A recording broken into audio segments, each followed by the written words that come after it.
Alright. Okay, I'm working on this Oldsmobile. Just kidding, it's not really a pile.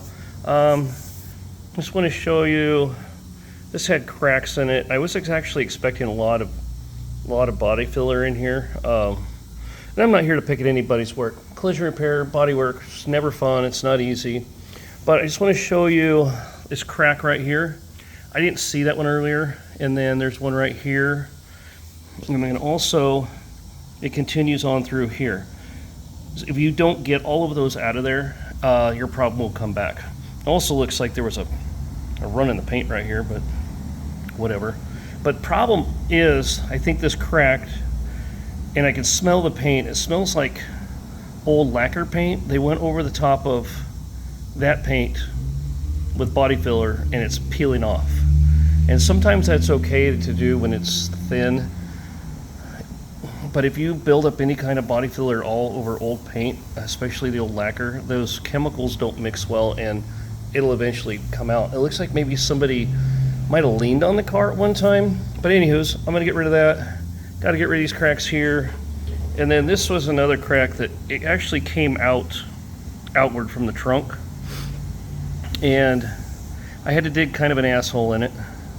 So I'm gonna feather this back really far, like probably out in here, nice and good with like some 220, 240 grit sandpaper, so I can feather it in, keeping in mind that the paint, the primer, and the body filler are all going to sand at different rates. So if you're not careful and you go too far, you end up with what's called a smiley face, and you'll have to get rid of that or put gobs of primer on it to fill it in. So that's never good either. So we're gonna fix that spot. I don't even know why there was body filler in this area right here. It was so thin, but they just went over the paint. And this old red stuff here, that's like old school, it was like a spot putty. We called it a spot putty. It had no hardener. You just kind of gooped some out on a razor blade and filled rock chips with it. But that crack right there, I don't know how far it goes. You notice I don't have any tape on the door to protect the door. That is because I don't know anything about this paint. I'm not painting the door, so I put tape on there and peel the paint off. I will then be painting the door for free.